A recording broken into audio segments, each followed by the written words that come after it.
Bismillah ar-Rahman ar-Rahim. Assalamu alaikum, dear brothers, sisters.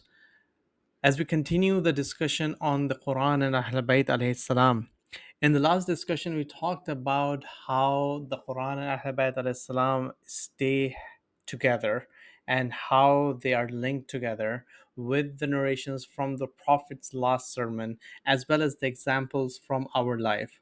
In this discussion, I want to highlight something really important that happened and unfolded after the demise and the passing of the Prophet sallallahu alaihi wasallam.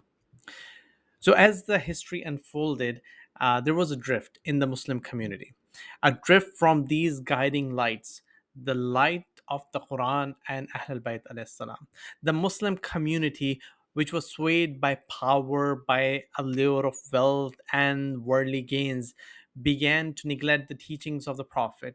And with this neglect came consequences. Now, I want to highlight what were the neglects, and people might argue no, there wasn't a neglect or there was a neglect, but in all honesty, the people who did not adhere to the proclamation of the Prophet at the plains of Ghadir, the people who did not give the Prophet the pen and paper, the same people who did not attend the the Salat al-Janaza of the Prophet sallallahu alaihi wasallam, the same people who, without conceding all, without having all the Muslims gathered at Saqifah in a small group and then forced their will on the entire Muslim Ummah, that those same people were the cause of the drift.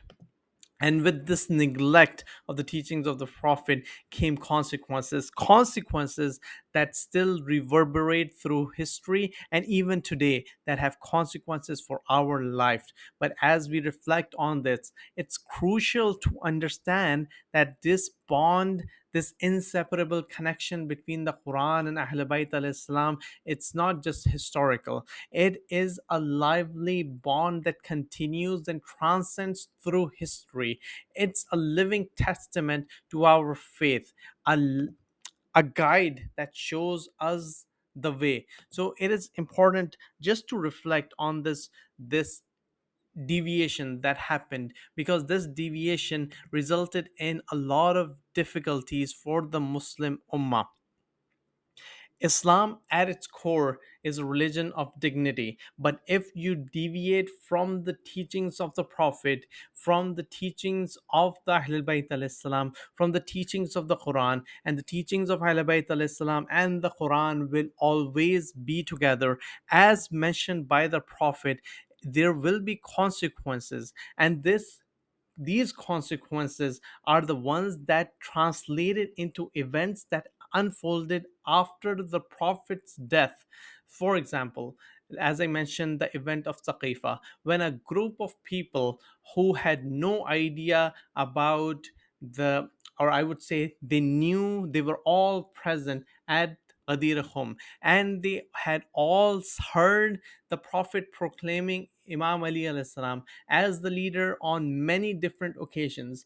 These same people ignored the teachings of the Prophet and the sayings of the Prophet and the sayings of the Quran and the sayings and the verses of the Quran in the appreciation of Ahlul Bayt alayhi salam, many verses, and they gathered at Saqifa to appoint among themselves a person who himself says that if I am right, follow me, if I am wrong, do not follow me. How is that even possible? Just think about this. If I am sick and I have abdominal pain, would 10 people in my gathering of friends or family, would they join in a room and say, okay, I appoint Mr. X or I appoint Mr. Y to fix this person who has this abdominal pain, without any qualification, without any logic, without any consideration? These 10 people do a voting, and after fighting with each other, having a fist fight, two of them start proclaiming each other as like, we believe in X, and as a result X becomes the dominant uh, person or the physician to take care of my abdominal pain. I'll be like, hell no, Mr. X. I have no idea what your qualifications are. You have never proved yourself in anything of religion, of medicine, of the any type of medicine. How can I accept you as my own physician? And then the same happened with the Islam, when people gathered without any qualification and they became the successors by nominating themselves.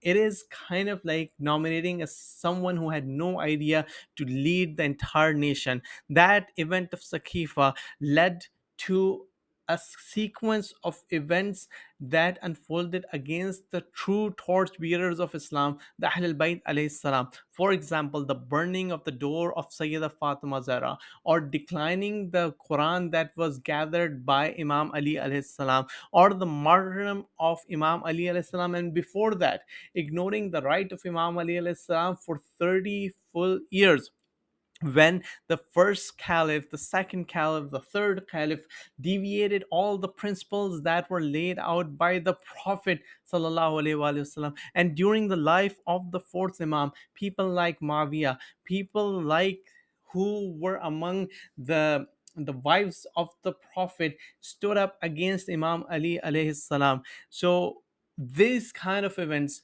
led to the martyrdom of Imam Ali alayhi salam and martyrdom of Imam Hassan, and leading to Karbala. So essentially, this deviation, that first deviation that led Muslim Ummah on a path of collective indignity, through the infighting, through the misjudgment, through the appropriation of um, wrongful zakat and other things, properties from those who were given by the Prophet. This indignity has resulted in events throughout ages, and that foundation was laid at that time when the Prophet's teaching and the command to follow the Ahlul Bayt alayhi salam and the Quran were ignored, and people started following their worldly desires. In the next discussion, we're going to talk about this indignity that has transcended over time, and what is the implication of that with respect to the Quran and our life today. Assalamu alaikum.